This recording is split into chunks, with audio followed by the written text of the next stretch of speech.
My name's Ethan Hayes. I'm 20 years old and technically a famous rich jerk. Not really, I just play one on TV or in this messed up reality.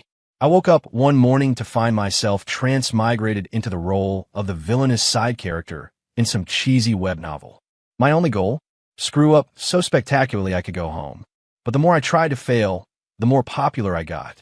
The Ice Queen campus belle started bringing me breakfast every day. The arts department's sweetheart publicly handed me love letters, and even the cute little art school prodigy from the neighboring college wanted to be my little lamb.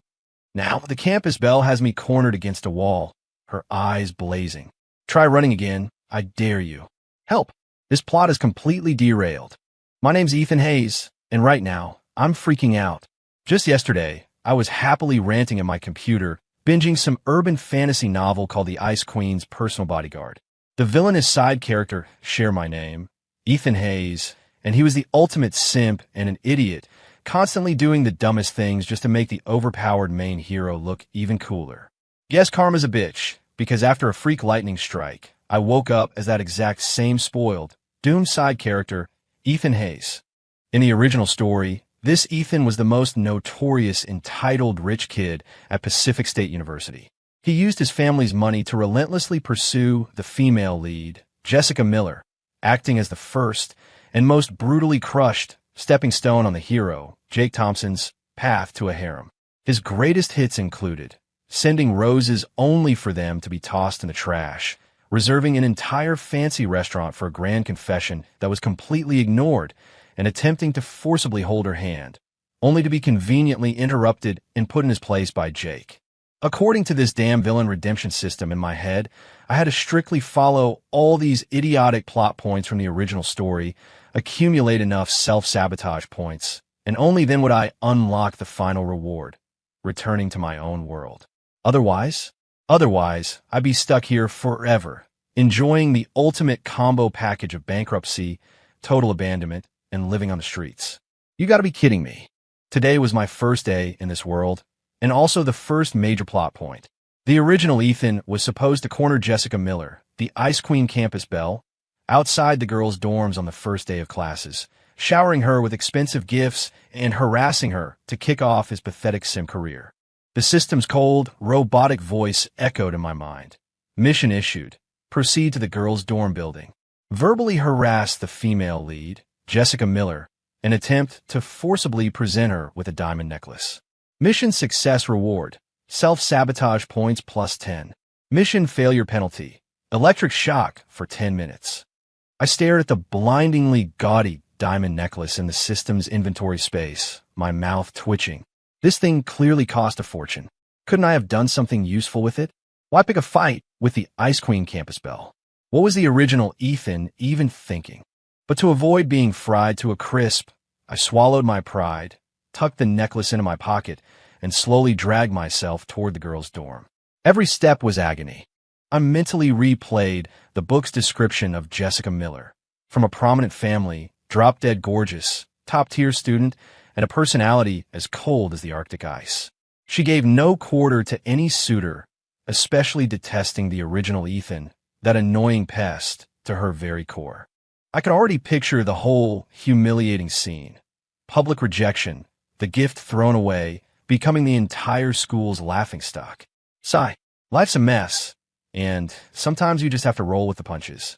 I try to console myself as I reach the infamous confession tree outside the dorm building. According to the plot, Jessica came out of the dorms around this time every day, heading to the library. I took a deep breath, steeling myself. It's just acting like an idiot, right? Easy. Channel all that rage you used to unleash on your teammates in online games. Ethan, you can do this. Minutes ticked by. Girls passing by were already pointing and whispering. Look, it's that rich jerk Ethan. Is he bothering Jessica again? Ugh, so annoying. Like a toad, trying to court a princess. My face burned hearing their comments. My toes are curling so hard, I almost dug a hole to China. The shame. This villainous side character badge was practically tattooed on my forehead. Just as I was about to give up, ready to face the electric shock penalty, a figure of breathtaking beauty appeared at the dorm entrance. It was Jessica Miller. She wore a simple white sundress, her dark hair cascading like a waterfall down her back. Her skin was as fair as snow, and her features were as delicate as a masterpiece. But those eyes, clear and bright, held an unapproachable chill, as if they could freeze the very air around her. Here we go. Plot point activated. My heart hammered, and my palms grew sweaty. According to the script, I should now flash a sinister smile, which would probably look more like a facial tic, walk up to her, and declare in what I imagined was a deeply romantic voice. Jessica, this starfall tear necklace is perfect for you. Only you deserve its brilliance. Then, Jessica would coldly reject me with a look of utter disgust. Take it away. You're repulsive. I gritted my teeth. For the sake of going home, I was all in. I forced what I hoped was a charming smile, but was probably more like a creepy smirk, took a step forward, and reached for the necklace. But what happened next froze me in my tracks, my brain completely short-circuiting. Jessica's normally icy eyes, the moment they met mine, suddenly sparkled. It was like ice melting into a gentle spring thaw, even flashing with an indescribable mix of surprise and intense warmth. Instead of ignoring me or showing disgust, like in the book, she actually started walking towards me, her pace quickening. Under the stunned gaze of everyone around us, including me, Jessica stopped right in front of me, close enough for me to catch the subtle, elegant scent of her perfume. She looked up at me slightly, and on her pale cheeks, a suspicious blush actually bloomed. Ethan, her voice was clear and melodious, with a barely perceptible tremor, nothing like the cold tone described in the book. Are you waiting for me here? Me? Wait, this isn't the script. Director, she's got the wrong lines. The system in my head emitted a garbled static. Plot deviation detected. Recalculating. Watching the campus ice queen, whose face now glowed like a peach blossom and whose eyes burned with intensity. I clutched the diamond necklace tighter. I couldn't give it to her, but I couldn't put away either. I was completely frozen. Somebody tell me, what the hell was going on? Where was the disgust? Where was the cold rejection? This campus belle, who looked a little shy, a little excited, and a little possessive, like a total Yandera. Where did she even come from? I, Ethan Hayes, was currently experiencing the worst existential crisis since I transmigrated. This Jessica Miller, with her flushed cheeks, startlingly bright eyes, and even a hint of playful affection, was she really the aloof campus queen from the book, the one who could freeze people solid? The starfall tear necklace in my hand felt like a hot potato. Giving it to her seemed inappropriate, but taking it back made me look like a wimp. My brain was short-circuiting, and I still couldn't figure out where the plot had gone so horribly wrong. Ethan, Jessica called softly when I didn't speak, her voice gentle and questioning. What's that in your hand? Here it was. My chance. Despite the bizarre circumstances, the system's mission had to be completed. I took a deep breath, trying to channel the original Ethan's arrogant, spoiled brat persona. Swallowing hard, I held out the necklace and said in what I hoped was a domineering, but was actually a very shaky voice. Ahem, Jessica, this starfall tear necklace is perfect for you. Only you deserve its brilliance. I actually cringed hearing myself say it. According to the original plot, I should have heard a cold get lost, or at least received a dismissive eye roll. But instead, Jessica's gaze fell on the glittering diamond necklace. Her long eyelashes fluttered, and then her blush deepened. Far from rejecting it, she carefully, as if handling a priceless treasure, took the necklace into her hands. Thank you, Ethan, she murmured, her voice barely a whisper but clear in my ears. I really like it. Me? What? She likes it. What in the world are you talking about? You're supposed to be disgusted, lady. Your character arc is completely broken. The system's alert in my head dissolved into a jumble of static once more. Warning! Warning! Major plot deviation detected. Female lead affection meter unknown error. Self-sabotage point calculation invalid. System unstable. Static. System, are you okay? Hang in there. The surrounding crowd of onlookers completely erupted. Holy cow. Did you see that? Jessica Miller accepted Ethan's gift. Is the sky falling? The Ice Queen campus belle was actually charmed by that rich jerk. No way. Absolutely impossible. My goddess, did Ethan use some kind of mind control? Listening to the chatter, I looked at Jessica, who was clutching the necklace like a shy maiden, and felt my head start to throb. Had this mission succeeded or failed? Beep. Gift delivery detected, but female lead's reaction severely inconsistent with preset parameters. Mission status: success, uncertain. Self-sabotage points +10 awarded. System entering emergency repair mode. Partial functions temporarily restricted. Okay, well, at least I got the self-sabotage points, even if the success felt totally wrong. So, I guess I'll head out. I mumbled, desperate to escape this chaotic scene and sort out my jumbled thoughts. Wait, Jessica suddenly looked up, calling out to me. My heart sank. Was she regretting it? Was she going to throw the necklace back? Instead, she quickly pulled a pink lunchbox with a cute cat design from her elegant handbag and pressed it into my hands, her voice carrying a hint of unshakable resolve. This is for you. You need to eat breakfast. I numbly took the lunchbox, still feeling the faint warmth emanating from it. For me, breakfast? Jessica Miller, the campus belle, giving me, the villainous side character, breakfast? This world had officially gone insane. Before I could even process it, Jessica, as if having completed some vital mission, quickly said, "See you tomorrow," then clutched the diamond necklace and hurried away, her steps a little flustered. Just as she turned, I thought I caught the faintest, almost imperceptible curve of a smile on her lips, a smile that could melt glaciers. I was left standing there alone, holding a cute lunchbox, utterly bewildered under the envious, jealous, and downright dumbfounded stares of all the other guys. I stumbled back to class in a daze, feeling like I'd had some bizarre, hallucinatory dream. Opening the cute cat lunchbox, I found a meticulously arranged sandwich, a fried egg, and some fruit. Clearly a lot of thought had gone into it. Yo, Ethan, way to go. Big Mike Evans, my desk partner, a random background character in the book, the original Ethan's hanger-on, leaned over, his eyes wide. That's not Jessica's, is it? I just heard she accepted a gift from you outside the dorms. The campus forum is blowing up. I roll my eyes helplessly, taking a listless bite of the sandwich. The taste was surprisingly good. Seriously, man, what's your secret? How'd you melt that ice queen? Big Mike asked, a mix of admiration and gossip on his face. I like to know that myself. I'm more confused than you are. Shut up and eat your food. I shoved a slice of apple into his mouth, silencing his chatter. The entire day, I was completely out of it. I didn't hear a word the professor said, my mind consumed by Jessica's abnormal behavior and that pink lunchbox. The system was still in repair, occasionally sputtering out error code, recalibrating messages, which only made me more agitated. What the hell was going on? Did I transmigrate incorrectly, triggering some kind of butterfly effect? Or was it Jessica Miller? Had she been transmigrated too? The moment the dismissal bell rang, I practically fled the classroom. The sheer volume of information I processed today was too much. I needed some peace and quiet. But as soon as I stepped out of the building, I was stopped by another figure.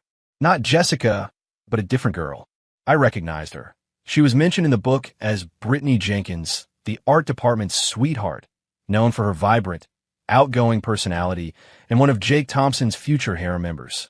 According to the original plot, she should have absolutely no regard for a spoiled brat like the original Ethan.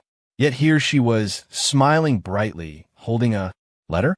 "Hey, Ethan," she greeted me cheerfully. "I'm Brittany Jenkins from the art department. I really admire you. Please take this letter."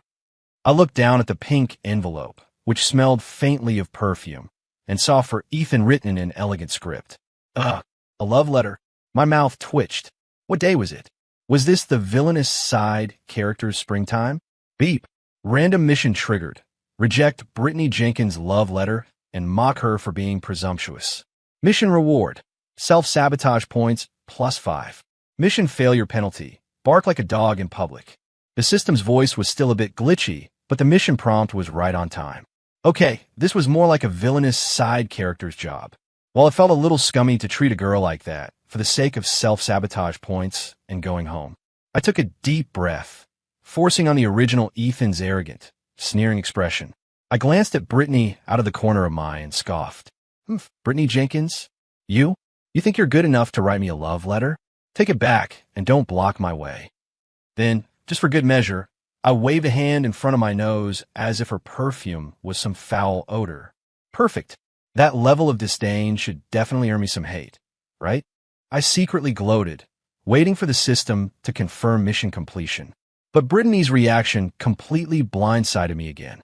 Far from getting angry or upset, her eyes lit up even more, as if she discovered a new continent.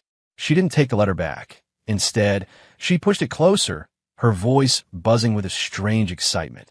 Wow, Ethan, you're so intense, even when you're rejecting someone. I love it. You absolutely have to take this letter, and I'll keep trying my best. With that, she practically shoved the letter into my hand, winked at me, and skipped away. I stood there, holding the burning hot love letter, once again turned to stone. What the hell was happening now? Did girls these days actually like being insulted? Were they all masochists? Mission status. Success. Uncertain. Self-sabotage points +5. Awarded. System instability escalating. Dude, system, your voice sounds like it's about to cry. I watched Brittany's retreating back, then thought of Jessica's strange behavior that morning, and a ridiculous thought popped into my head. Could it be that I, the villainous side character, had inexplicably become popular? But that made no sense. It defied all logic. Just as I was racking my brain, a cold gaze, tinged with a hint of hidden anger, shot towards me from nearby. I instinctively turned, and there stood Jessica Miller under the shade of a tree next to the building. She was quietly watching me, clutching a book. Her face had returned to its usual aloofness, but her eyes were sharp as ice picks, fixed on Brittany's love letter in my hand. Her gaze was no longer shy or surprised like it was this morning. It was filled with possessiveness and an almost Yandere-like intensity. My heart skipped a beat, and an inexplicable chill ran up my spine. Jessica didn't say a word, just gave me a deep, piercing look as if saying, "You are mine." Then, she turned and walked away, her silhouette still elegant, but radiating an invisible pressure. I watched her go, then looked down at the love letter in my hand and the empty lunchbox from this morning. My future suddenly seemed bleak.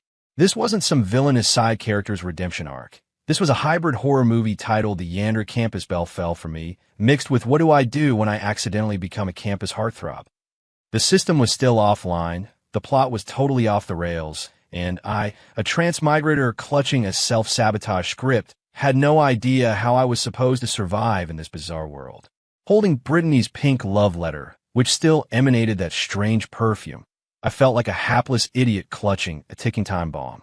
Jessica's last look, cold and utterly possessive, sent shivers down my spine. What the hell was going on? I, a villainous side character dedicated to meticulously following the script and diligently screwing things up, had somehow become hot property, and now I'd apparently attracted a campus belle who seemed more than a little unhinged. System. Dad, are you fixed yet? Give me a hint, anything. I screamed internally. Static. System core logic conflict. Attempting worldview recalibration. Host. Static. Self-discovery recommended. The intermittent electronic voice had a distinct I give up quality to it. Great. This broken thing was useless. I crumpled the love letter into a ball and tossed it precisely into a roadside trash can. It was a jerk move, but my gut told me that keeping that thing would only lead to more disaster. However, I had severely underestimated the speed at which rumors spread on campus. Overnight, the bombshell news of rich kid Ethan Hayes melts the Ice Queen campus belle, and art department sweetheart Brittany Jenkins publicly confesses to Ethan went viral across the campus forums, spawning countless ridiculous versions. Shocker. Ethan Hayes' secret identity revealed. Master Casanova. 2 goddesses falling for him. Deep dive. From spoiled brat to campus heartthrob. What's Ethan's secret? The importance of a rich family. Can money really buy you anything? The next day, when I walked into class with dark circles under my eyes, I definitely felt the gazes around me become incredibly complex. There was envy, jealousy, curiosity, and more than a few girls sending subtle glances my way.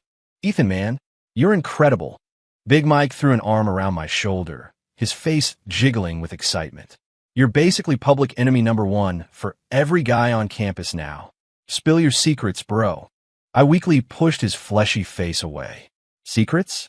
I'm barely holding it together. I just want to lie low. I want everyone to think I'm that annoying rich kid so I can peacefully self-sabotage, rack up points, and go home.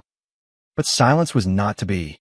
During the morning break, as I stepped out of the classroom for some air, I was blocked in the hallway by several unfamiliar girls. "Ethan, please take my chocolate.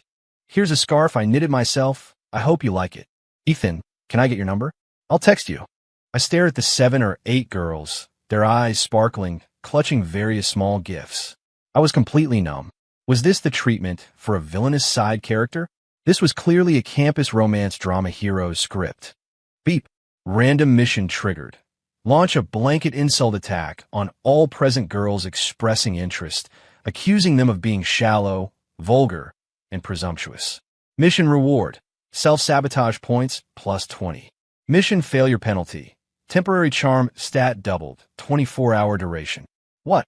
The penalty is double charm? Is that even a penalty?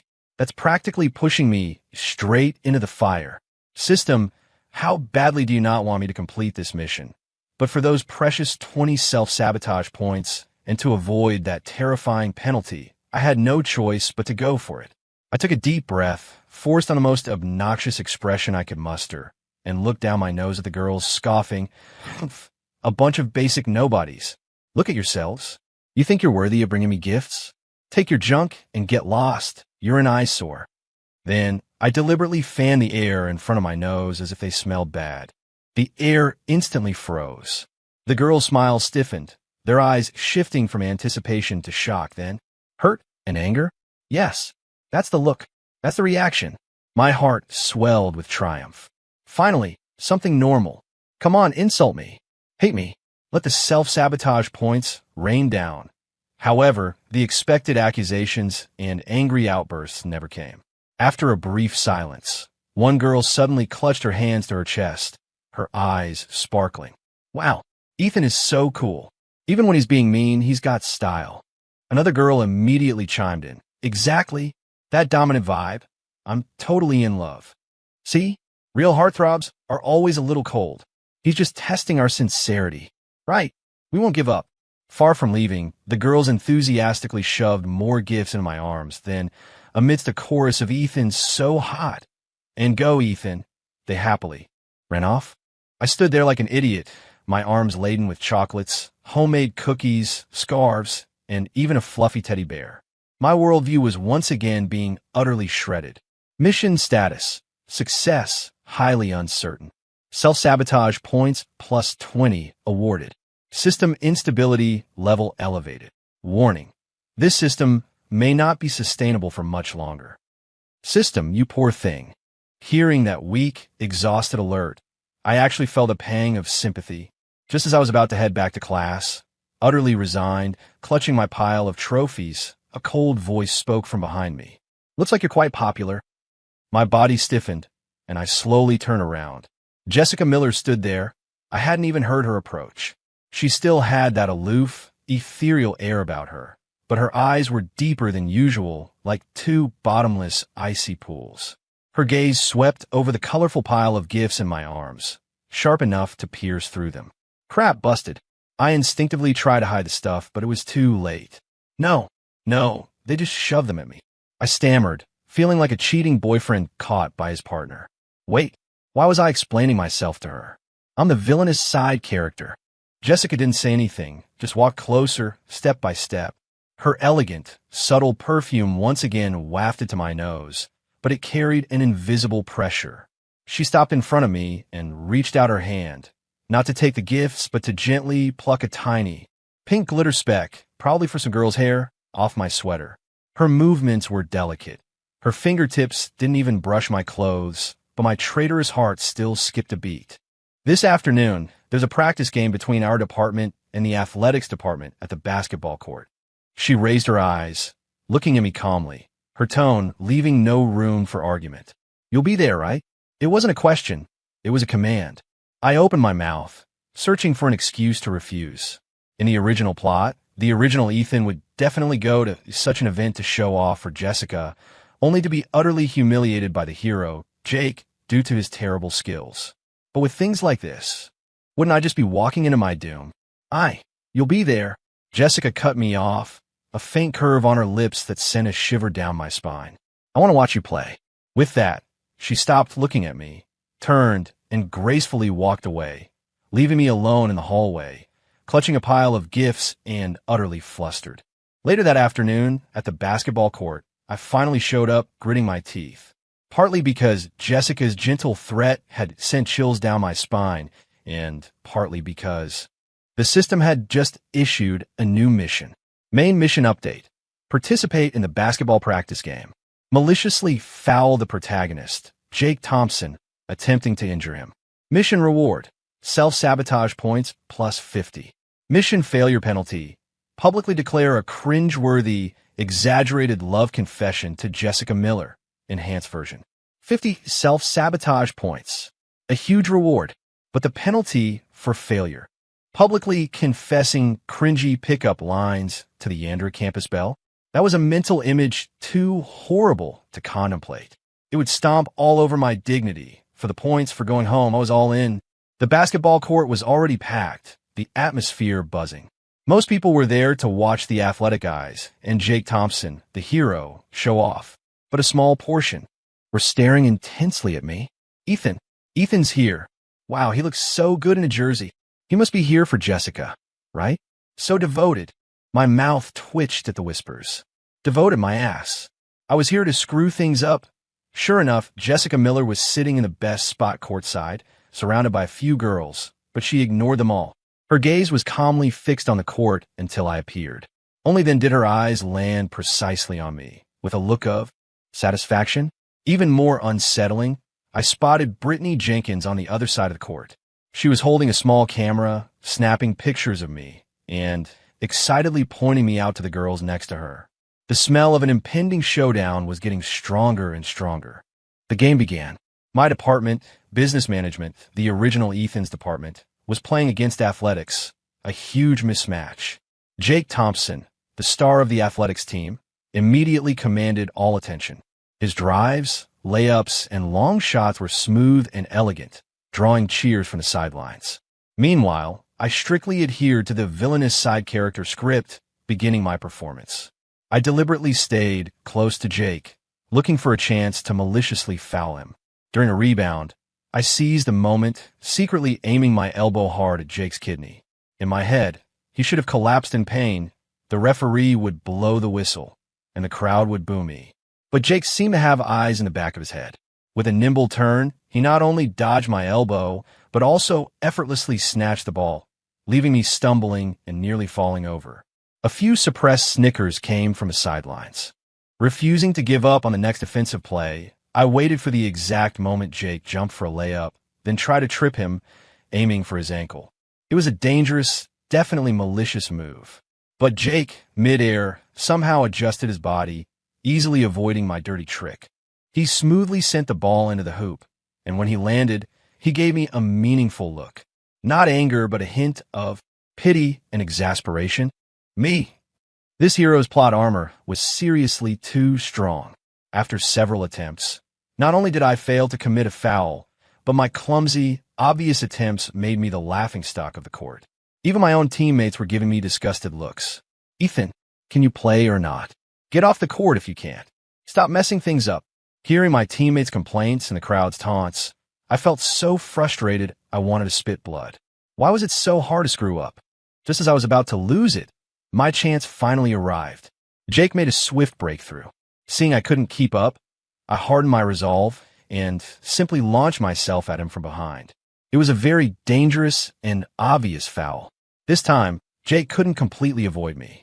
I clipped him, he lost his balance, and fell to the ground. Beezy's. The referee's whistle shrieked. Success. My heart leaped with joy. However, before I could even celebrate for 2 seconds, I heard 2 surprised gasps from the sidelines. Ethan! Ethan! Jessica and Brittany practically sprang to their feet at the same time, their faces filled with worry. And it was worry for me. Jessica cast a cold glance at Jake, who was still on the ground, then quickly walked over to me, her voice laced with urgency. Are you okay? Did you hurt yourself?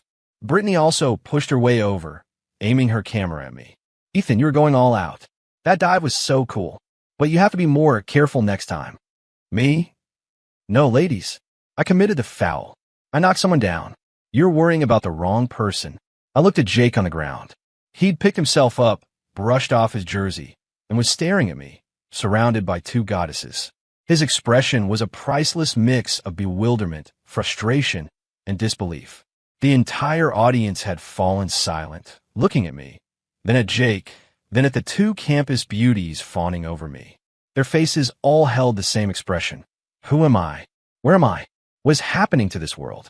Mission status, success, effect, uncertain. Self-sabotage points plus 50 awarded. System overloaded. Entering power-saving mode. The system seemed to have given up entirely. I stood in the center of the court, feeling the concern of two beautiful, Yandere, women, enduring the murderous glares of every guy on campus, and the hero Jake's complex stare. I felt faint. I couldn't be this villainous side character for one more day. After the basketball court incident, my reputation, Ethan Hayes, took a decidedly bizarre turn on campus. The rich playboy who fights for love, the mysterious heartthrob who captivated two goddesses, the maverick who even dared to challenge Jake Thompson. All sorts of ridiculous labels stuck to me, impossible to shake off. Walking around, I got more stares than the university president. The girls' gazes grew even more intense, and the guys' glances became even more complex, with Jake Thompson's being the most pronounced. His initial disdain had evolved into a deep, searching look of what kind of freak is this guy anyway. As for the system in my head, ever since it entered power-saving mode, it had been practically comatose. Aside from occasionally issuing miserly reward missions with negligible penalties, it was mostly just lying dormant. My self-sabotage points were accumulating at a snail's pace. The day I'd go home felt light years away. What gave me the biggest headache, though, was Jessica Miller. After that basketball game, her attention level clearly ramped up. It wasn't just simple breakfast deliveries anymore, though the breakfasts were still unwavering and increasingly elaborate. She started subtly infiltrating every aspect of my life. For example, she'd happen to appear in the library reading room I frequented, sitting across from me, quietly reading, but her eyes would occasionally flick over to me, making me feel like I was sitting on pins and needles. Or she'd casually pass by my classroom when class let out, then conveniently walk with me for a bit, asking seemingly innocuous but chilling questions like, "What did you have for lunch?" Or "What are your plans tonight?" And then there was Now. Big Mike, that good-for-nothing friend, had dragged me all the way to the school rooftop under the pretense of getting some fresh air and escaping the love triangle chaos. But as soon as we got up there, I saw Jessica Miller standing alone at the edge of the roof, gazing out, the breeze gently ruffling her dark hair and the hem of her white dress. The scene was beautiful, like a poster for a romance drama. But to me, it was nothing short of the opening scene of a horror movie. "Ethan, opportunity knocks." Big Mike winked and gave me a hard shove. "Jessica's all alone. Go comfort her. This is as far as I can help you, bro." With that, he bolted faster than a rabbit, even thoughtfully closing the rooftop door behind him. Me? That fat jerk. What did I ever do to you? I froze in place, caught between a rock and a hard place. Jessica seemed to have heard the commotion, slowly turning around. Seeing me, a flicker of almost imperceptible brightness crossed her cool eyes, but quickly settled back into calm. "Ethan," she said, with just the right amount of surprise in her voice. "What are you doing up here?" "Yeah, right. You were totally staking out this spot." I just came up for some air." I gave a weak laugh, slowly inching towards the furthest corner from her, pretending to admire the view. The atmosphere on the rooftop grew incredibly awkward. Only the wind whistled in my ears. I secretly peeked at her and found her staring at me, her gaze focused, filled with a complex emotion I couldn't decipher. Not disgust, not coldness, but more like a determined possessiveness and a hint of deeply hidden unease. That look made my skin crawl. I decided to take the offensive, break this eerie silence, and maybe, just maybe, snag a few self-sabotage points. The system might be half dead, but every little bit counts. Random mission. Mock Jessica Miller for feigning aloofness, questioning if she plays hard to get with all guys. Mission reward. Self-sabotage points plus 5. Mission failure penalty. None. Looking at the pathetic reward and the utterly non-threatening penalty, it was clear how much the system had given up. I cleared my throat, trying to make my tone sound as obnoxious as possible. "Jessica, what's with all these chance encounters? You usually act so aloof, but now you're playing hard to get? Is this how you treat every guy with a bit of money? As soon as I said it, I felt like a complete jerk, bracing myself for a cold glare or for her to simply walk away. But Jessica's reaction, once again, completely defied my expectations. Far from getting angry, she tilted her head slightly in a faint, almost playful and, "Please smile," curved her lips. "Playing hard to get?" she repeated softly, then slowly walked towards me, her heels clicking against the concrete of the empty rooftop, each step echoing my heartbeat. "Ethan," she stopped right in front of me, so close I could feel her breath on my chin as she looked up. "I only act this way with you." Her voice was soft, yet it held an undeniable certainty and a hint of provocative intimacy. My heart jolted, and I instinctively took a step back, but my back hit the cold concrete railing. Nowhere to run. "WH, what do you mean?" I stammered. This wasn't a script. Wasn't she supposed to be furious and storm off? "It means..." Jessica took another step closer, our faces so near I could see her individual eyelashes, her cool perfume completely enveloping me. "I'm interested in you." She said it directly and honestly, her icy eyes now burning with a near-obsessive intensity. "From the first time you awkwardly tried to give me that necklace outside the dorms, all nervous but trying to act tough, that's when I became interested." My mind went blank. The first time? Wasn't that my dumbest self-sabotage attempt? That was when she got interested. Are you feeling okay?" I almost reached out to touch her forehead to see if she had a fever. "I was harassing you. Couldn't you tell?" I could tell. Jessica nodded, her gaze even more intense. "But it was cute. See you. Cute." I nearly choked. "Lady, what is wrong with your taste?" "Later, when you insulted those girls, and when you clumsily tried to foul Jake on the basketball court," she continued, her eyes seeming to savor a precious memory. "It was all very cute. I like your awkward duplicity." Awkward duplicity? I was diligently trying to screw up. How did that become endearing to her? I was completely flustered. My logic and this world's logic were separated by the Mariana Trench. "So, Ethan," Jessica reached out and gently tugged the corner of my shirt. The gesture was almost playful, but it sent shivers down my spine. "You're mine. Don't pay attention to those other girls, especially Brittany Jenkins." Her tone remained calm, but her eyes held a cold warning and intense possessiveness. Just then, the rooftop door slammed open. "Ethan, so you're here. I've been looking for you for..."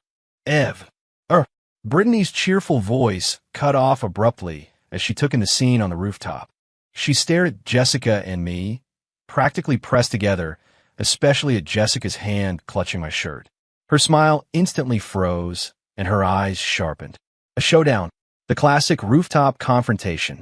Alarm bells went off in my head, and I felt like my scalp was about to explode.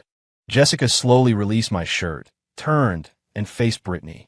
The tenderness and intimacy on her face vanished instantly, replaced by her usual Ice Queen demeanor, even colder than usual. "Brittany, do you need something?" Her voice was flat, but it carried an invisible pressure. Brittany took a deep breath, puffed out her chest, and met Jessica's gaze without flinching.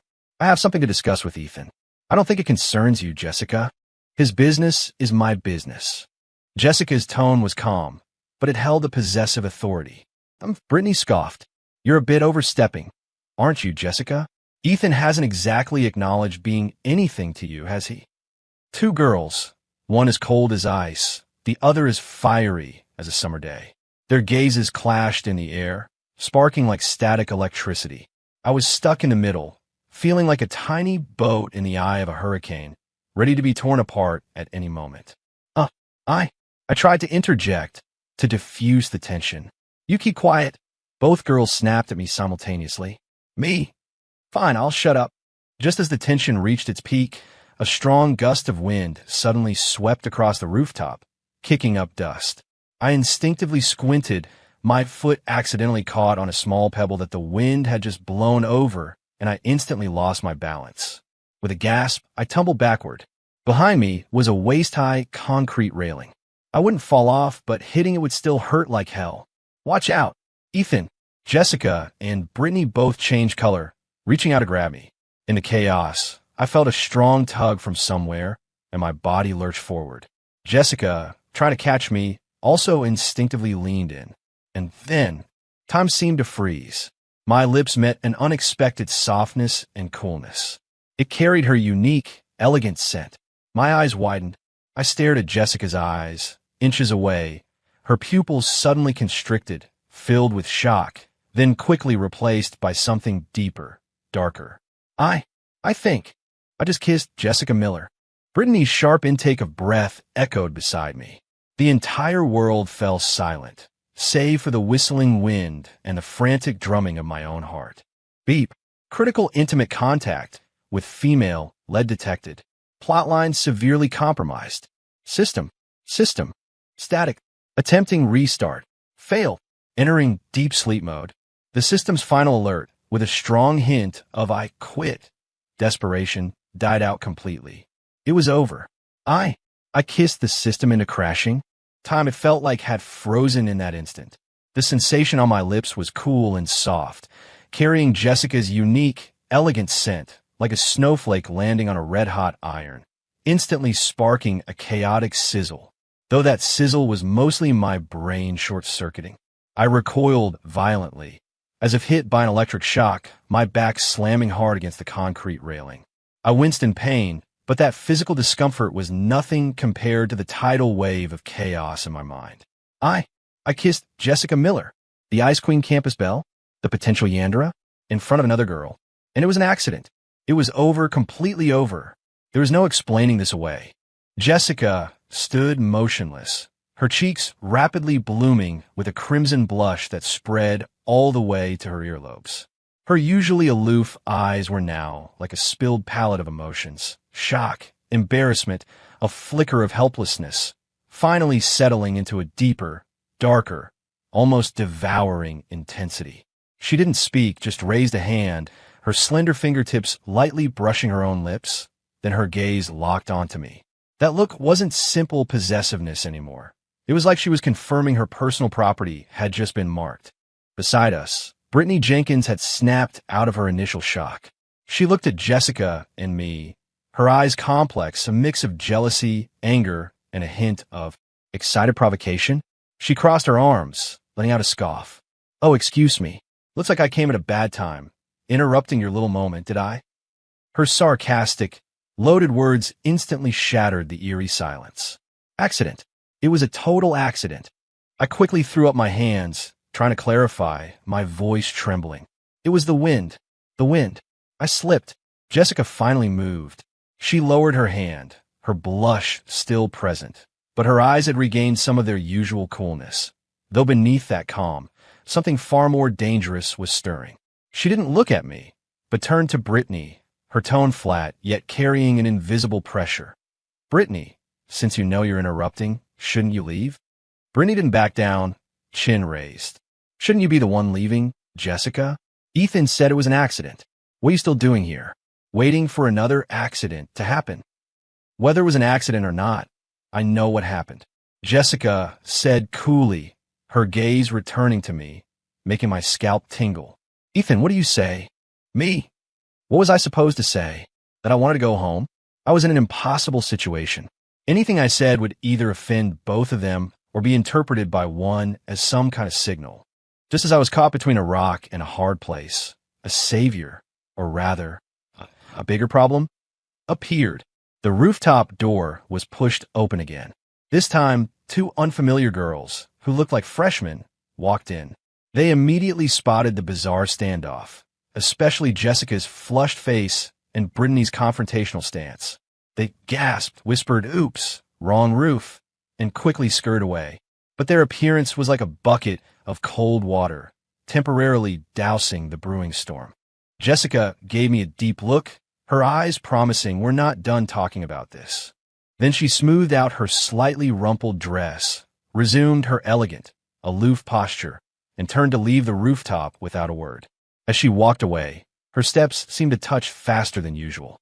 Brittany watched Jessica leave, then huffed. She walked up to me, her eyes burning. "Ethan, don't be afraid of her. She's all talk. I'll protect you." My mouth twitched. Protect me? What I needed protection from was them. Brittany, I appreciate the thought, but don't mention it." Brittany cut me off, flashing a bright, slightly mischievous smile. "Ethan, there's a new movie out this weekend, and I got 2 tickets. Let's go together." With that, she actually pulled 2 movie tickets from her pocket and waved them in front of me. Static. Invitation detected. System. Sleeping. No mission. Host advised to fend for self. The system's intermittent, weak static faded into complete silence. Not even advice anymore. It had completely given up. I stared at the 2 movie tickets, feeling like they were 2 death warrants. Say yes. Jessica would probably freeze me solid and shatter me if she found out. Say no. Given Brittany's demeanor, she wouldn't give up easily. I might be busy this weekend. I tried to politely decline. No problem. Brittany seemed to anticipate this, shoving the tickets directly into my jacket pocket. "You keep them for now, Ethan. You can watch it whenever you're free." "I'm always free."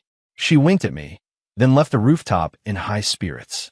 In the blink of an eye, the lively rooftop was empty again, save for me. The wind blew, bringing a chill, but my face still felt hot. That cool sensation on my lips seemed to linger. I touched the movie tickets in my pocket, then remembered Jessica's dark gaze as she left, and felt a profound sense of dread about the future. The system was crashed. Going home was hopeless. I was surrounded by 2, and possibly more, unpredictable bizarre goddesses. This life was unlivable. Over the next few days, I truly learned the meaning of the struggle of the post-system era. First, there was Jessica's reckoning. She never mentioned a rooftop incident again, but her actions became far more direct and dominant.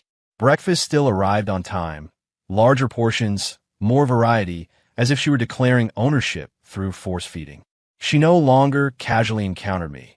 Instead, she'd wait directly outside my classroom after class, then naturally walk with me to the cafeteria or conveniently accompany me back to the dorm. She even started quietly standing nearby, watching with her icy gaze whenever I spoke to other girls, even classmates asking normal questions, until the girl couldn't bear the pressure and scurried away. She practically became my human attachment, silently driving away any female creature that dared approach me. Next, there was Brittany's opportunistic approach. She seemed to have memorized my class schedule, always appearing during brief windows when I was alone, like when Jessica was at a student council meeting. Sometimes she'd hand me a drink, sometimes share a joke she found hilarious, sometimes just wave hello to make her presence known. She wasn't as intimidating as Jessica, but her enthusiasm and persistence were equally hard to fend off. What gave me an even bigger headache was, whether it was my imagination or not, I felt like even more girls were paying attention to me. "Look, there's Ethan. Even Jessica and Brittany are fighting over him. What's his secret? I don't know, but it's so thrilling. I want in." I'd occasionally overhear whispers like that. And once, I even found an anonymous love letter in my backpack. What was up with this bizarre heartthrob aura? I hadn't done anything. I just wanted to peacefully self-sabotage. That afternoon, with no classes, I finally managed to shake off Jessica. She had an important academic discussion to attend. I was about to sneak back to my dorm for some rare alone time when I was stopped on the shaded path near the building. It was Jake Thompson. The protagonist had finally come calling.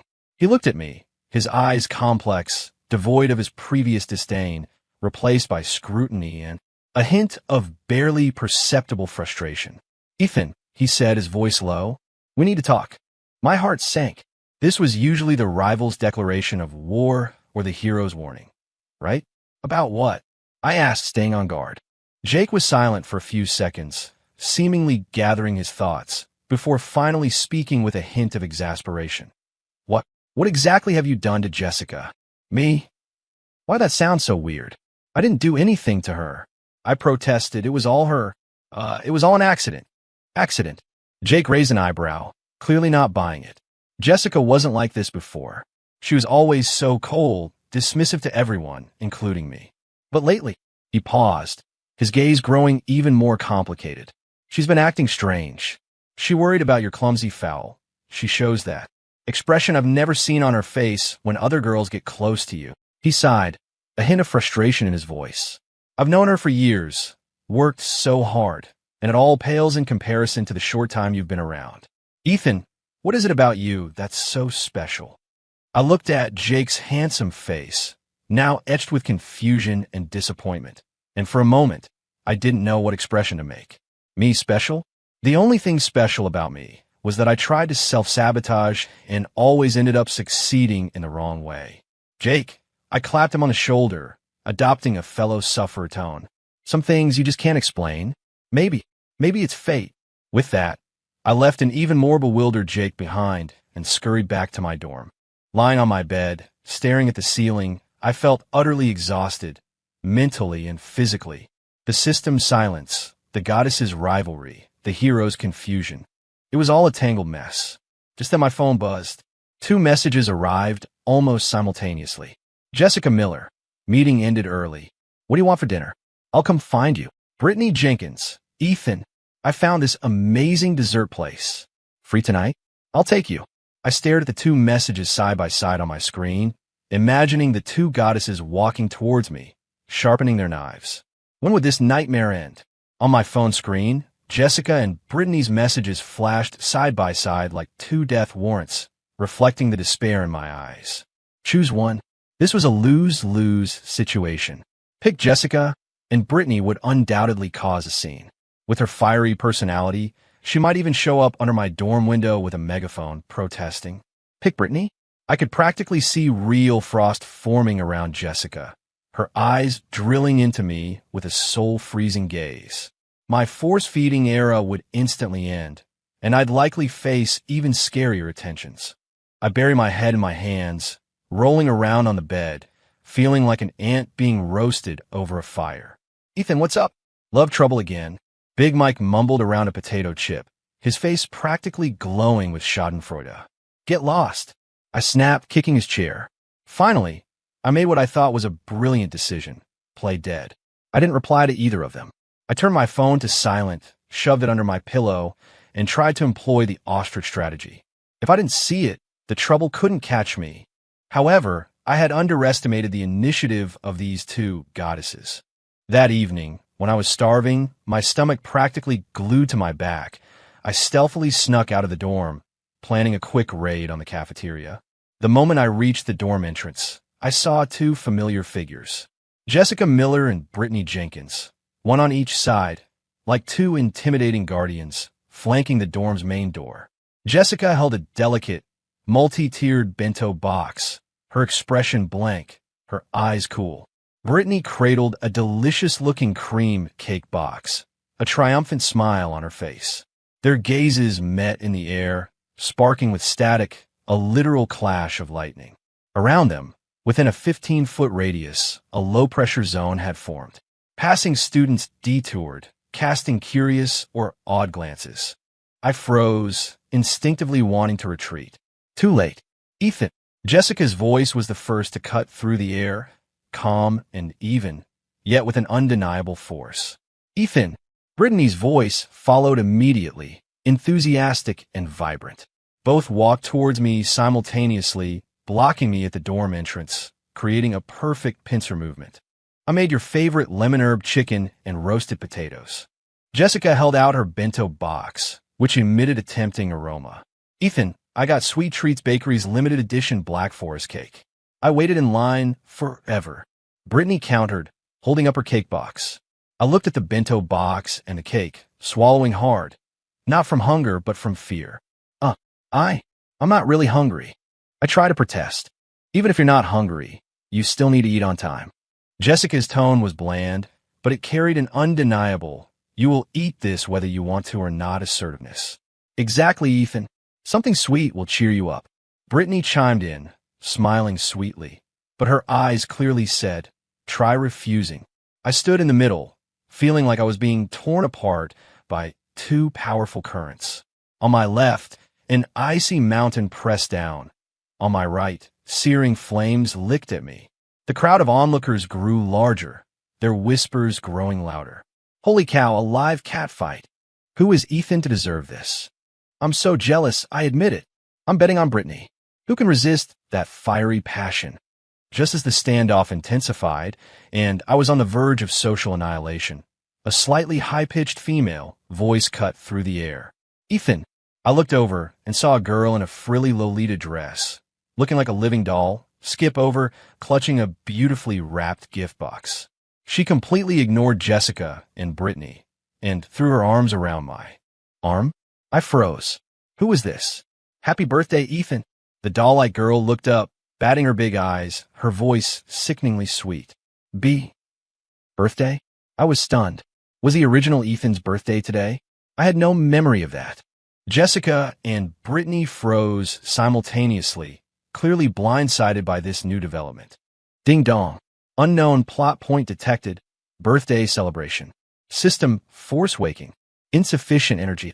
Emergency mission issued. At the upcoming birthday celebration, reject all advances. Declare you will live a solitary life and never pursue romantic relationships. Mission reward. Self-sabotage points, plus 100, massive. Mission failure penalty, none. System energy insufficient to enforce penalty.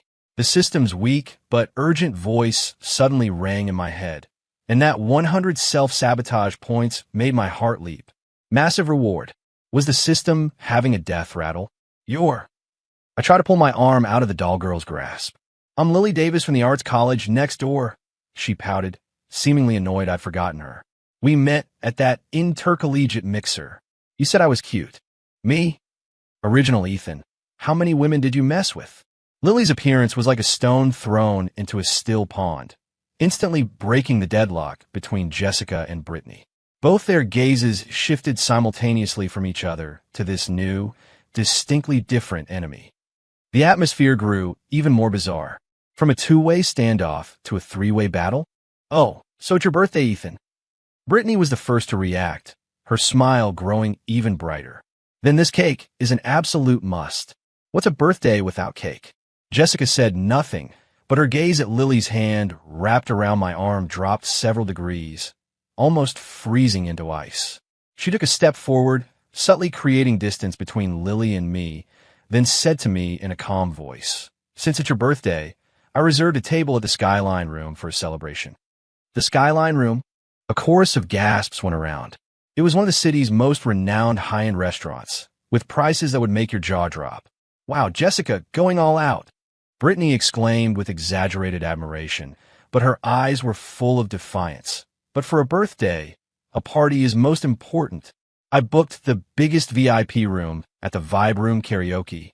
I invited tons of friends. How about we all celebrate your birthday there, Ethan? It'll be a blast. Lily jiggled my arm. Ethan, please come. I even got your present ready. I looked at the three girls, each with their distinct style and burning gaze, and the choices they represented: a high-end restaurant, a lively karaoke party, and an unknown surprise or terror. My scalp tingled. This wasn't a birthday celebration. It was a triple threat ambush. Choosing any one meant completely alienating the other two, potentially leading to unpredictable consequences. The surrounding chatter was already a frenzy. Three goddesses celebrating his birthday. What kind of VIP treatment is this? I'm so jealous, I admit it. Who will Ethan choose? All eyes were on me, awaiting my decision. Jessica's eyes were resolute, as if victory was already hers. Brittany's smile was confident, full of anticipation. And Lily was all innocent, childlike, pleading. I took a deep breath, remembering the system's massive 100 self-sabotage points reward and that lonely bachelor line. The system might be about to crash, but that reward was too tempting. Go big or go home. I cleared my throat, and under the gaze of the three girls and the entire audience, put on what I hoped was an obnoxious, world-weary expression. I appreciate your kind offers, I said, my voice heavy. However, I, Ethan Hayes, am committed to a life of solitude, dedicated to scholarly pursuits. Romantic entanglements are not for me. So, I thank you for your invitations, but I won't be attending any of them. It's just a birthday. There's nothing special to celebrate. Then I dramatically tossed my non-existent bangs and added, I am destined to be a lone wolf in the wind. Silence. A deathly silence. Jessica froze, her eyes filled with shock and disbelief. Brittany's smile was plastered on her face, as if she hadn't understood a word I'd said. Lily blinked her big eyes, looking utterly bewildered. The surrounding onlookers were all dumbfounded. A lone wolf? What the heck did Ethan just say he was? Mission complete. Self-sabotage points plus 100. System energy depleted. Re-entering deep sleep mode. Good luck, host. The system's alert with a strong transaction complete, now get out vibe, fell silent once more. 100 points secured. My heart soared. Even if the cost was simultaneously offending all three, it was worth it to go home. Before they could react, I quickly peeled Lily's hand off my arm, squeezed through the gap between Jessica and Brittany, and tossed out, "See ya. I'm off to study." Then I sprinted out of that hot zone like my life depended on it. Even from far away, I could still feel those three gazes burning holes in my back. A mix of shock, indignation, and an even stronger, almost competitive determination, as if some strange rivalry had been ignited. I hunched my shoulders, feeling a chill run down my spine. This lone wolf persona, it seemed, wasn't quite as stable as I thought. Ethan Hayes, self-proclaimed lone wolf in the wind, had successfully rejected the lavish invitations of three goddesses on my birthday, earning a precious 100 self-sabotage points. But joy was fleeting, and consequences were eternal. My lone wolf declaration, far from granting me the peace I sought, was like pouring cold water into a hot pan of oil. It completely exploded. First, there was the media frenzy. Did you hear? Ethan rejected Jessica, Brittany, and that art school cutie. He said he's going to be a lone wolf, dedicated to studying. Him? Studying? Wasn't he dead last on the last midterm? What kind of new pickup artistry is this? Playing hard to get. I bet $5 he won't last a week. Walking around campus, the attention I received shifted from envious jealousy to curious scrutiny mixed with looking at a clueless idiot. A few even bolder girls approached me, grinning, to ask, "Ethan, does a lone wolf need to be fed? I have some cookies here." Me? Lone wolves don't eat cookies. Lone wolves eat meat. No, lone wolves eat nothing. Lone wolves are beautiful alone. Next, and most importantly, the reactions of the three girls completely deviated from my expectations. Jessica Miller didn't back down because of my rejection. Instead, it sparked an even stronger, how should I put it, desire for conquest. Her gaze, which had previously been declaring ownership, now upgraded to absolute determination, as if I were a supremely difficult math problem that she had to solve. Her feeding became more precise, more scientific, and she even started organizing my class notes for me. Though those perfectly neat, clearly highlighted notes looked completely out of place in the hands of a bad student like me. Brittany Jenkins, on the other hand, changed tactics, shifting from frontal assault to a flanking maneuver. She stopped constantly inviting me places and instead began frequently appearing wherever I might be, like the track, the library, which I rarely visited, or even my favorite local coffee shop. She'd just wait by the entrance. Her excuse was casually encountering the lone wolf, soaking in the solitary vibes. Then she'd hand me a bottle of water or a snack and skip away, grinning. She even joined our department's cheerleading squad, just so she could cheer for me whenever I occasionally and reluctantly played basketball, her chant being, "Ethan, the lone wolf, is the coolest." I swear. What gave me the biggest headache was the newly appeared Lily Davis, the art school prodigy from next door. She seemed to have completely dismissed my lone wolf declaration, or perhaps she interpreted it as a different form of cute stubbornness. She started sending me all sorts of adorable emojis and selfies, with messages ranging from "Good morning, Ethan. Even lone wolves need sunshine," to "Ethan, do you like my new dress? Don't I look like a little lamb offering herself to the lone wolf?" A little lamb offering herself to the lone wolf? What even is that? I felt like a scratching post being eyed by three cats with very different personalities, each wanted to take a swipe and claim ownership. "Ethan, your lone wolf act is way more exciting than our social lives." Big Mike snickered, munching on a piece of the gourmet chocolate I'd been force-fed and couldn't finish. I slumped onto my desk, feeling utterly drained. The system was still playing dead. Self-sabotage points were accumulating at a glacial pace, and going home felt like a distant dream. This lone wolf persona hadn't brought me peace. Instead, it had made my life richer and more chaotic. Just when I thought I'd hit my limit, a bigger disaster struck. Spring break was approaching. A break meant no classes, but it also meant I'd have plenty of time to be besieged. Sure enough, on the last day before the break, all three of them approached me almost simultaneously. First was Jessica Miller. She handed me a beautifully printed itinerary detailing a trip to a historic town known for its cultural sites and serene atmosphere. Everything from bus tickets to accommodation, even what we'd eat each day, was meticulously planned. "Let's go here for the break," she said in a flat tone, as if stating an undeniable fact. "The environment is tranquil, suitable for reflection." She paused subtly on reflection, clearly implying something.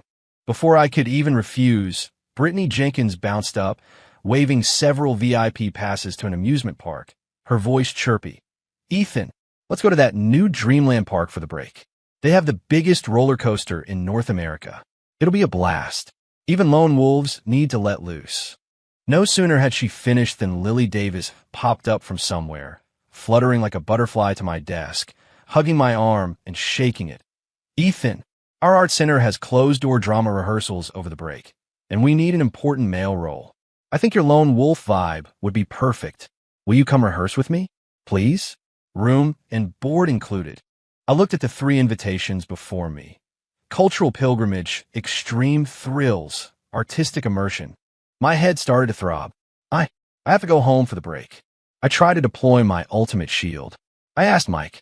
He said no one's home and you're not going back. Jessica said calmly, directly exposing my lie. "That rat." I shot a glare at Big Mike, who promptly buried his face in his book, his shoulders shaking with silent laughter. I might have a part-time job." "Ethan, you need a part-time job? Don't be ridiculous." Brittany burst out laughing. "Ethan, if you come to rehearsals, I'll pay you a salary," Lily declared grandly. All 3 escape routes were completely blocked. I looked at the 3 girls, their eyes burning, as if I wouldn't be allowed to leave the classroom today unless I chose one. I despairingly closed my eyes. This wasn't a choice. It was 3 death sentences, and I had to pick one way to die. Just in that critical moment, our department advisor suddenly appeared at the classroom door, rapping on the frame. "Quiet down, everyone. A quick announcement. To foster interdepartmental exchange and team spirit, the university is organizing a cross-departmental wilderness survival challenge over spring break. Voluntary sign-ups. The location is the Shadow Peak Preserve for 3 days and 2 nights. Interested students can sign up with me." Wilderness Survival Challenge? Shadow Peak? My eyes snapped open. There's always a way out. This was exactly where a true lone wolf belonged. Away from the city, away from the crowds, away from these 3 formidable women. The conditions might be tough, but compared to being trapped by them, it sounded like paradise. "I'm in." I practically yelled it, my voice loud and full of yearning for freedom. The entire class, including the advisor, stared at me in surprise. Jessica, Brittany, and Lily were also stunned. "Ethan, are you sure?" The advisor pushed up his glasses, looking at me, the usual spoiled brat, with surprise. "This event is pretty tough. It's not a vacation." "Positive. Absolutely positive," I declared firmly. "I love a challenge. I love nature. Advisor, please, you have to give me this chance." With that, fearing he might change his mind, I darted forward, snatched the sign-up sheet, and was the first to scrawl my name. Looking at my flourishing signature, I let out a long breath, feeling as if a huge weight had been lifted. Shadow Peak, here I come. Freedom, here I come. I turned back triumphantly, expecting to see defeated expressions on the 3 girls' faces. What I saw instead were 3 pairs of eyes, all simultaneously lighting up, filled with excitement and fierce determination. Jessica gracefully rose and walked to the advisor. "Advisor, I'm signing up too." Brittany followed right behind, bouncing. "Me too. I love wilderness survival." Lily also raised her small hand, her voice sweet. "Teacher, can I go sketch and paint for everyone? It'll be artistic field work." The advisor looked at the 3 famous beauties who had instantly signed up, a bit bewildered but nodded. "Yes, of course, welcome." The smile on my face instantly froze, as if I'd been struck by lightning. Watching the 3 of them hold their registration forms, giving me that you can't escape smile, my vision went black, and I almost fainted. Why? Wilderness survival? With them 3? For 3 days and 2 nights? This wasn't a lone wolf's liberation. This was throwing a fake lone wolf into the encirclement of 3 true predators. Shadow Peak, I feared, was about to become my tomb. At the base of Shadow Peak, the bus groaned to a halt, kicking up a cloud of dust. Ethan Hayes, hefted my bulging hiking pack, mostly stuffed with snacks, courtesy of Big Mike. Looking at the lush, seemingly endless mountain range, my heart sank. This wasn't a nature preserve. This was my execution ground. And standing beside me were the three relentless executioners, now all in sleek athletic wear, still dazzlingly vibrant. Jessica Miller wore a light gray professional hiking outfit that accentuated her slender yet strong figure, her long hair tied in a high ponytail, looking crisp and capable. She was quietly checking her gear, her gaze focused, as if she were leading a scientific expedition, not participating in a challenge. Brittany Jenkins was a burst of vibrant pink in her windbreaker, wearing a sun hat, bouncing around, taking selfies with the mountain scenery, humming a tune. She looked like she was on a leisurely spring picnic. Lily Davis was the most extravagantly dressed, in a khaki-colored utility jumpsuit with lace trim, a wide-brimmed sun hat, and a sketchbook strapped to her back, a wild sketching manga girl come to life. She was gazing around with wide, innocent eyes. Besides us four, there were about a dozen other students from various departments, plus 2 experienced-looking outdoor guides. But clearly, our little quartet was the absolute center of attention. All right, everyone. A tan guide clapped his hands, his voice booming. Welcome to Shadow Peak. For the next 3 days, we'll be undergoing wilderness survival training. Our goal is to develop your teamwork and self-reliance. Now, time for groups. Groups? A tiny spark of hope ignited in my chest, as long as I wasn't with them. For ease of management, we'll go by department and sign-up order for per group. The guide read from his clipboard. Group 1, Business Management, Ethan Hayes, Jessica Miller. Foreign Language, Brittany Jenkins. Pacific Arts College, Lily Davis. You 4 are Group 1. My heart plummeted. Hope shattered. Despair washed over me. I watched the 3 of them automatically gravitate towards me, feeling like I was enveloped by 3 invisible auras. Jessica's coolness, Brittany's enthusiasm, Lily's unsettling sweetness. Awesome, Ethan. We're in the same group. Brittany cheered. Ethan, please take care of me. Lily smiled sweetly. Jessica said nothing, simply and silently placing her backpack next to my ridiculously colorful snack bag, her actions exuding a natural what's mine is mine, including people, vibe. The guide handed out some basic tools. A compass, a simple map, a small coil of rope, a multi-tool knife, and a small tent? 1 tent per group.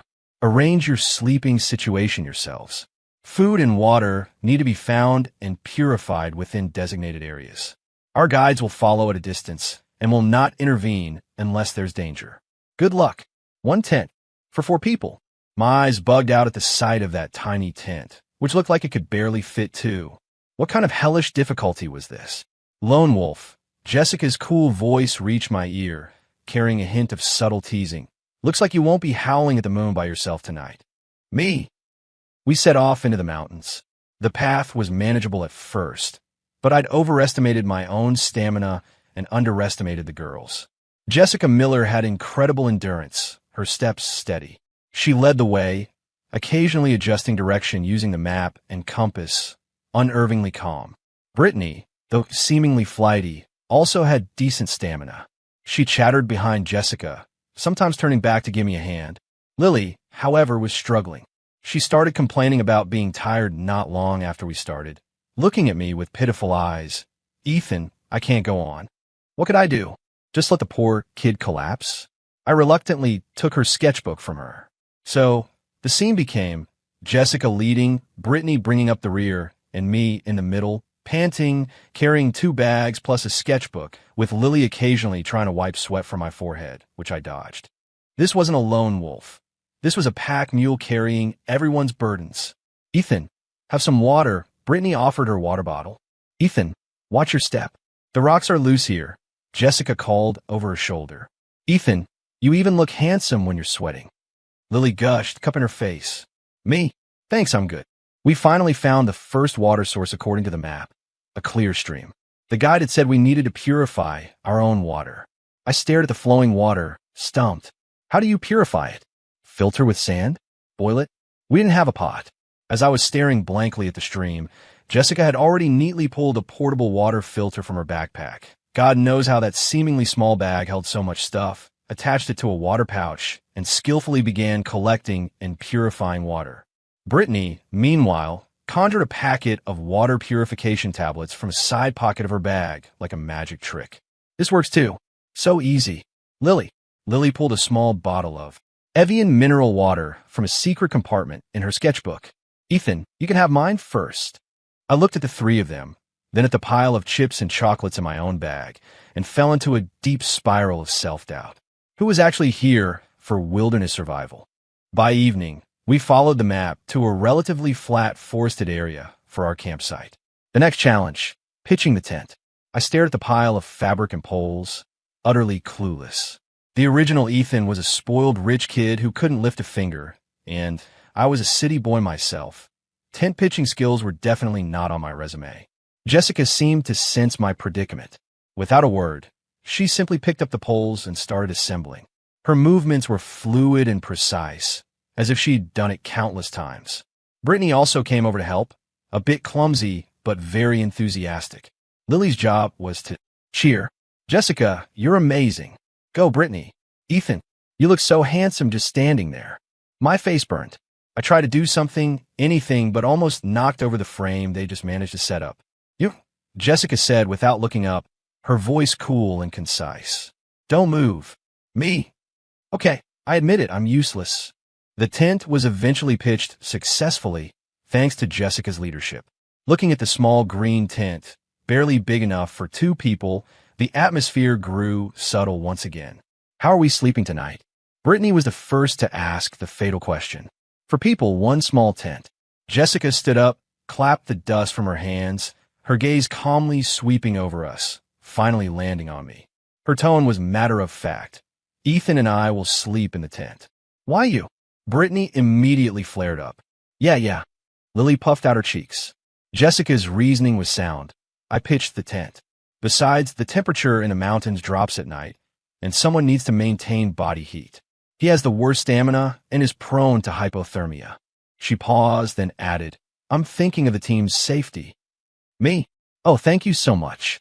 Could you please not say such misleading things in such a serious tone? I can keep Ethan warm too, Brittany argued. I can too. I'll hug Ethan while we sleep, Lily declared, never failing to shock.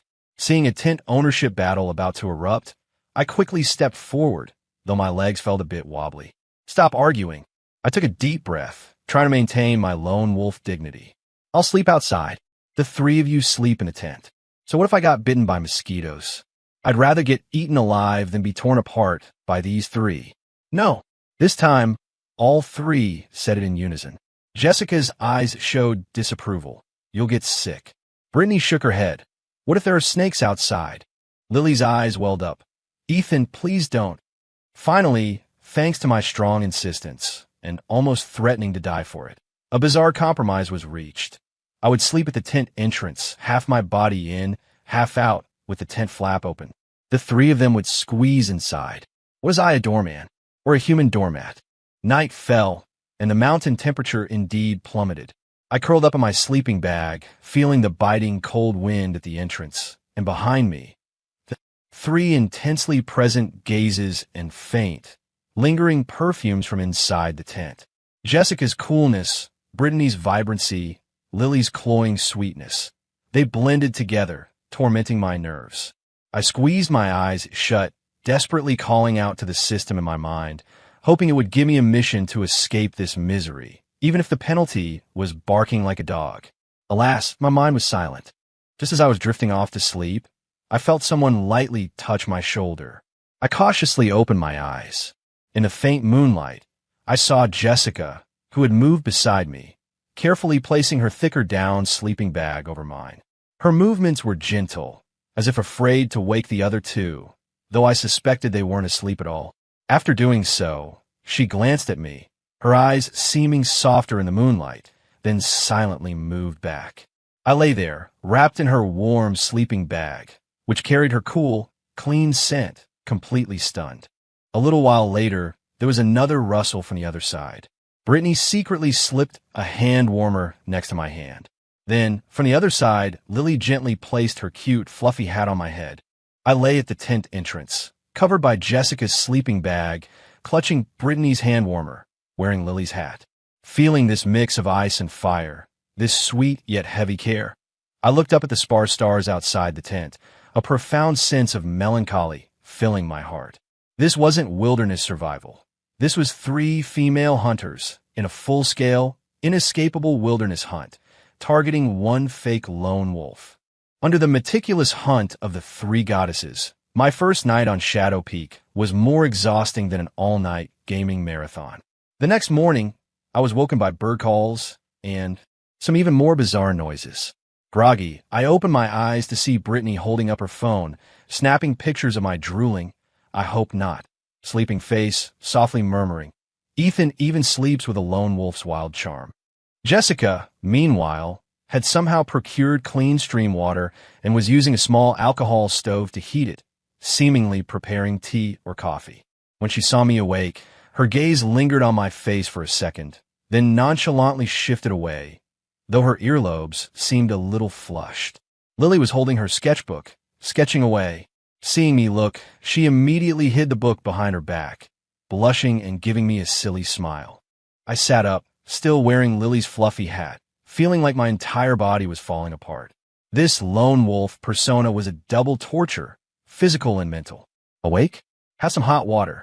Jessica handed me a steaming metal cup containing clear hot water, nothing added. Thanks. I took it. The warmth spread through my palms, dispelling some of the fatigue and awkwardness.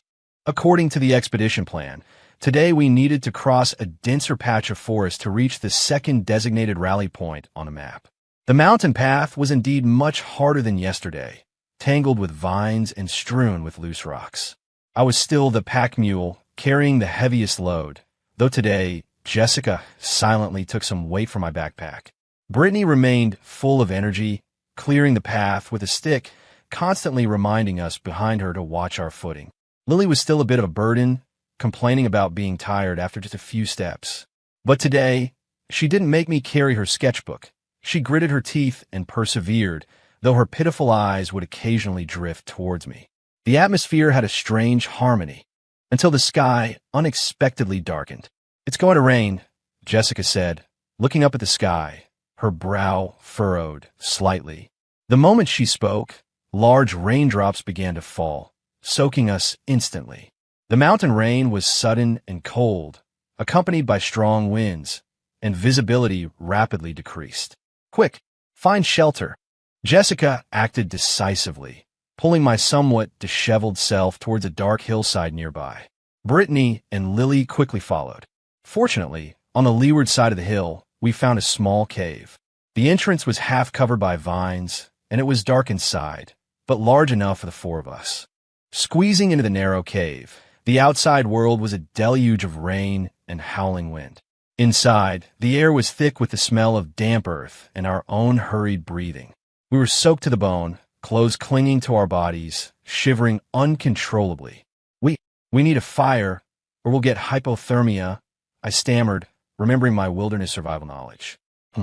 Jessica nodded, starting to rummage through her treasure chest-like backpack. God knows how she fits so much in that seemingly small bag. But the flint she pulled out was also wet. She tried several times, but only managed a few sparse sparks. Brittany and Lily were also shivering, hugging their arms, looking at us expectantly. The cave was dim, and the atmosphere felt tense due to the cold and the unknown.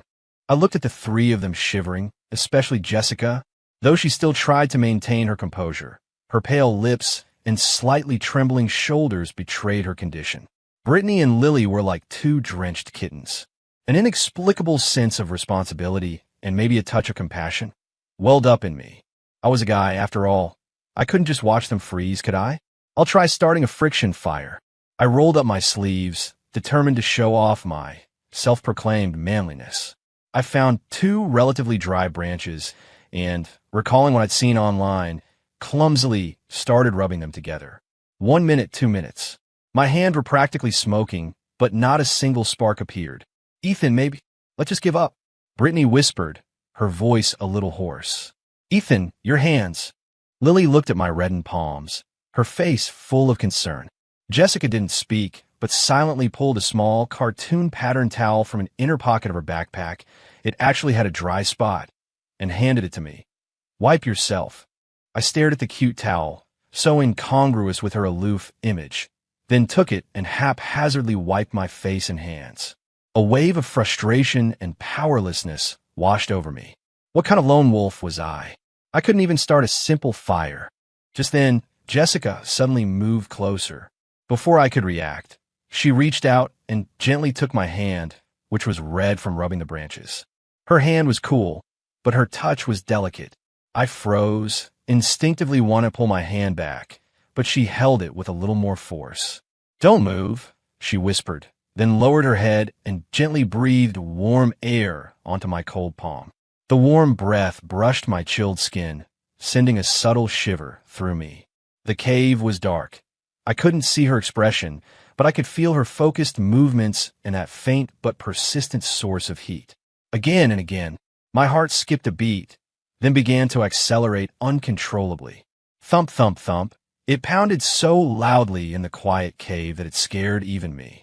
Brittany and Lily saw this too and froze. For a moment, the only sounds in the cave were the drumming rain outside and my own deafening heartbeat. Jessica, was she warming my hands?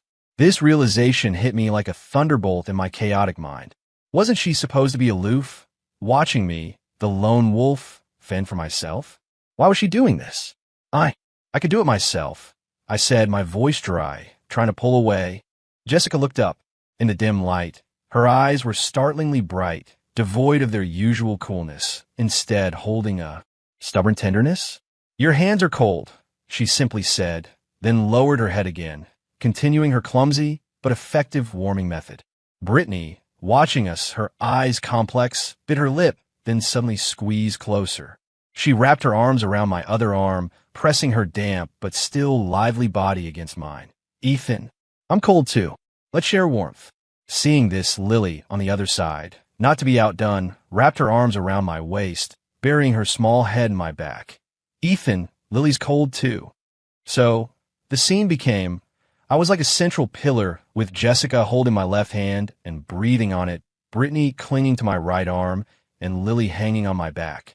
3 different perfumes mixed with the scent of rain and earth, tightly enveloping me. Cold and warm, rigid and soft, various contradictory sensations intertwined, assaulting my poor nerves. My brain completely crashed. Lone wolf, self-sabotage, going home. At this moment, it all became a blur. The only thing clear was the gentle yet persistent warmth from Jessica's hand on my left, and the heart in my chest that felt like it was about to burst. I don't know how long passed, but the rain outside gradually subsided. Jessica finally released my hand, her voice returning to its usual coolness, though slightly hoarse. "The rain has stopped." Brittany and Lily also reluctantly let go of me. I felt like I'd just been pulled from water, though it was cold sweat. Gasping for air, my face so flushed I could probably fry an egg on it. We dared not look at each other. The atmosphere in the cave was both ambiguous and awkward. Ding!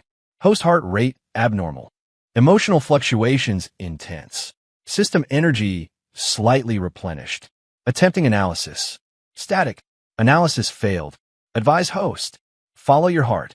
The system's intermittent, weak voice suddenly rang in my head. Follow my heart. I didn't even know what my heart wanted anymore. Just then, the light at the cave entrance was partially blocked. We warily looked up to see someone standing there, one of the outdoor guides. Dressed in a rain slicker, he saw the 4 of us huddled in the cave, disheveled, mostly soaked, and flushed, mostly from heat and embarrassment, his expression utterly priceless. Ahem, the guide awkwardly cleared his throat. The rain stopped. The other groups have already reached checkpoint 2. I came looking for you since you hadn't arrived. Are you all right? The 4 of us exchanged glances, then said in unison, "We're fine." Our voices were loud enough to startle the guide. Following the guide out of the cave and back into the daylight, we all subconsciously breathed a sigh of relief, but the subtle atmosphere between us simply wouldn't dissipate. Especially Jessica. She had reverted to her Ice Queen persona, as if the person who stubbornly warmed my hand in the cave wasn't her at all. but I couldn't simply see her as a troublesome Yandere campus belle anymore. That moment of uncontrolled heart pounding, it was real. This downpour seemed to have washed away some of my carefully maintained facade and also revealed the tip of an iceberg of something hidden beneath. My lone wolf path, it seemed, was getting harder and harder to navigate. The Shadow Peak Survival Challenge finally ended amidst an incredibly subtle atmosphere. On the bus ride back, the air between the three girls and me felt thick. Jessica sat by the window, eyes closed, resting. Her profile was still cool and aloof, but I couldn't shake the feeling that she was subtly different now. Brittany was unusually quiet, looking out the window, with headphones on, lost in thought. Lily held her sketchbook, occasionally stealing glances at me before quickly looking down, her cheeks flushed. As for me, my mind kept replaying that cave scene. Jessica's focused expression as she breathed warm air onto my hand and my own out-of-control heartbeat. System energy restored to 10%. Major plotline deviation detected. Host emotional module undergoing unknown changes. Re-evaluating mission.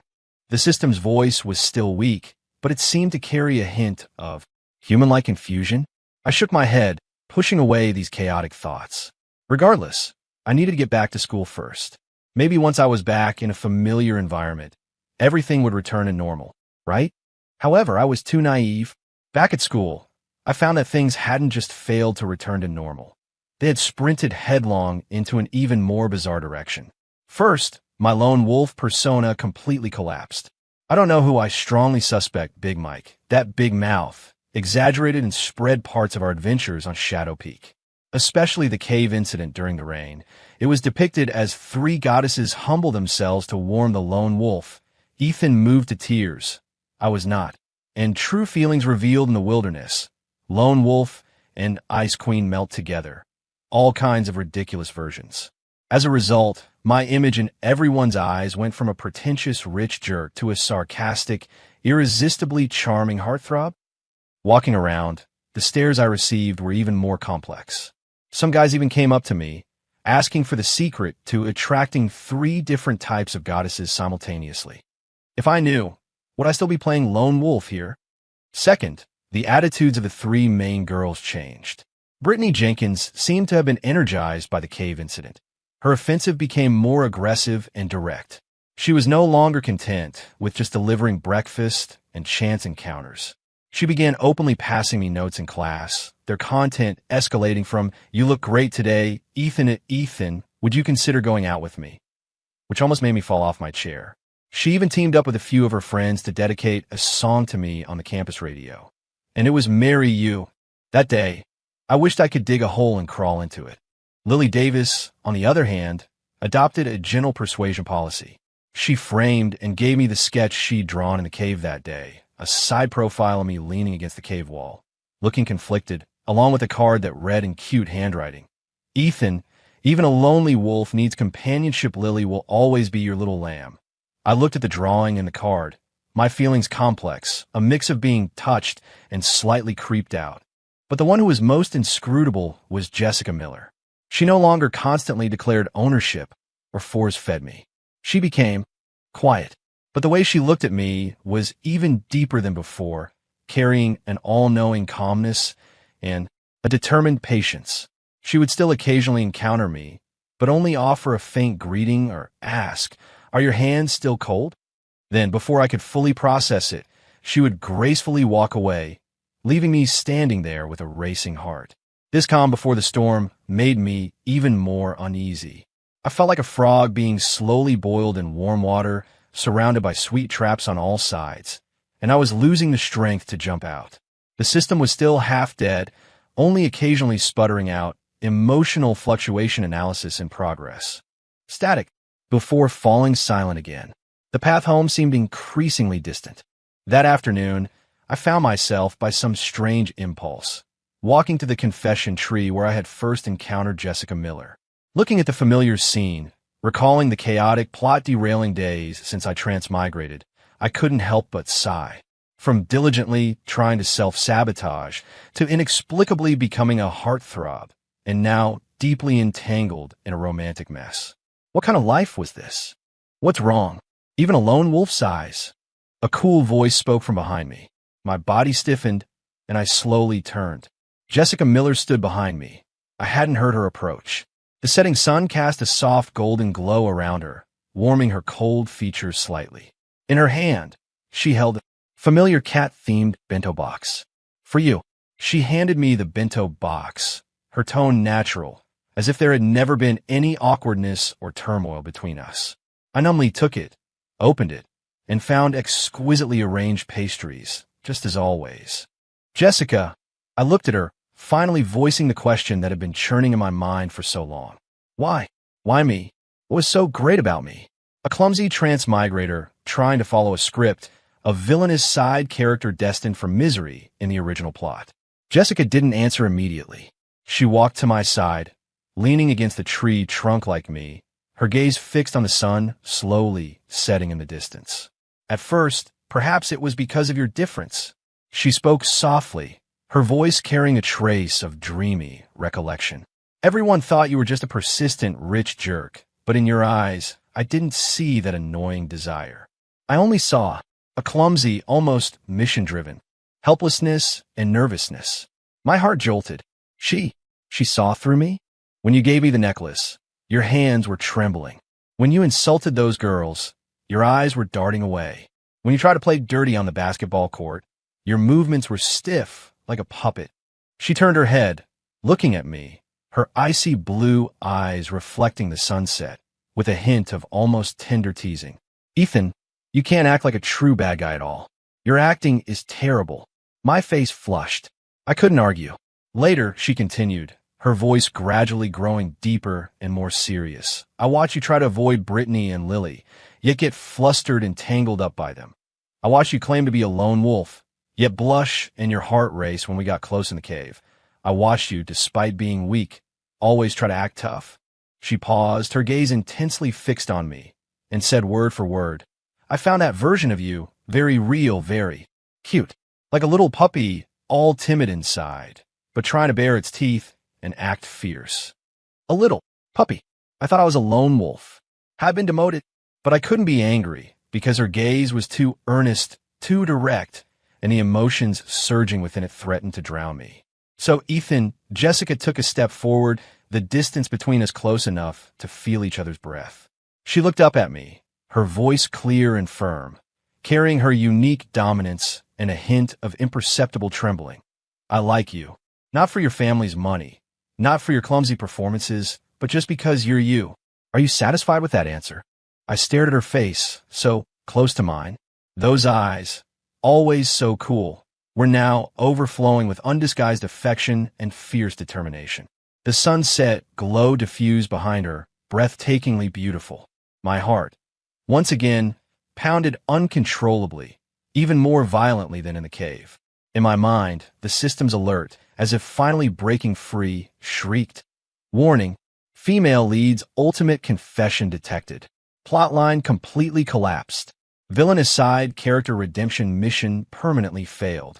Based on host's emotional fluctuations and world line reconstruction results, initiating final protocol, system detachment. Host's soul permanently bound to this world.